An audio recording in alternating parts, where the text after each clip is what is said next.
Friday, Wilson County Public Library teens. March Madness is upon us. How's your bracket doing? Is it okay so far? I mean, look, we're only on day 2 here, so, it could be completely busted for all we know. We know what happened last year.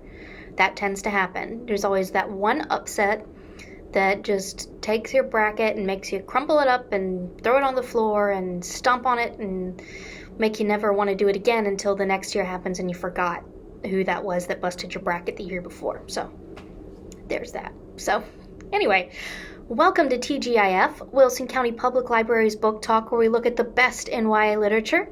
I'm your host, Kate Britton. I am the teen librarian here at the Wilson County Public Library, and I am so glad that you are joining us for today's episode. So, like I said, it's March Madness, and I started thinking, March Madness, March Sisters, Little Women by Louisa May Alcott. I haven't talked about that book. That's one of the best young adult novels of all time. So we're going old school today. And if you have not read this book, what are you waiting for? Like, come on. This is an all-time favorite. I read the book when I was a kid. I think I was about 14 or 15 years old. And it changed my life. So, life-changing book time. So I've got my nice, fancy, studious, older-looking backdrop going today. These are not real books behind me. But I want to talk to you about Little Women by Louisa May Alcott. So this is a kind of semi-autobiographical novel, really. It takes place in Concord, Massachusetts during the Civil War, if you have not read this book. And it focuses on our main character, Jo March, and her 3 sisters, her older sister Meg, and then Beth and Amy, the youngest sister. And all these people, all these characters have their very distinct personalities, and each sister is very different from the next. And I think that's what's really great about the story, is Meg is the oldest. She's responsible. She's a little bit vain. She wants to do things right by society standards, and she's the dutiful oldest daughter. Jo is second in line. She is the adventurous tomboy type, aspiring writer, loves writing. She writes plays that she and her sisters put on in their attic, and just wants everything out of life. And then you have Beth, who is the more reserved, quiet sister, loves to play piano, very shy, almost painfully so, and is really, really close with Jo. And then Amy, who is the youngest, who is kind of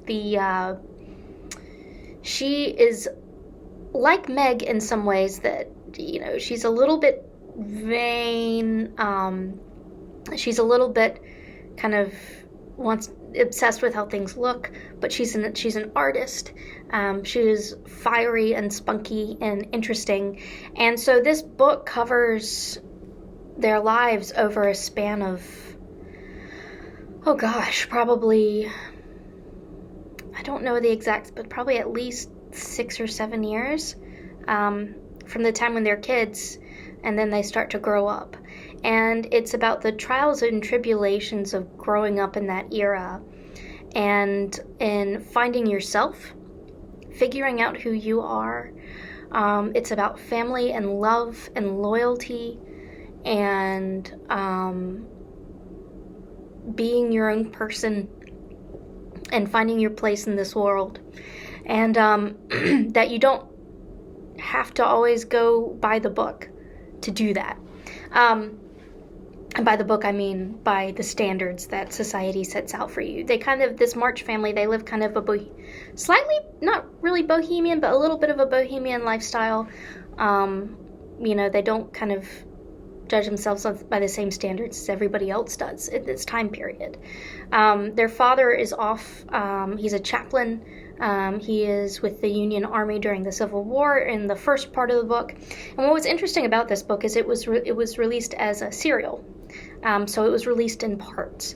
and the one we have now is all the parts put together. So while Louisa May Alcott was writing this book, she was receiving letters about what people wanted to happen. And I'm not going to spoil anything on how it ends, but it's really funny because, she was like, I'm not going to do any fan service. And it's kind of fun to see how that ends. But that's my favorite March Madness, really. Like I said, the girls, the sisters are just so beautifully and vividly written. It's one of those books you hear their voices in your head when you're reading it.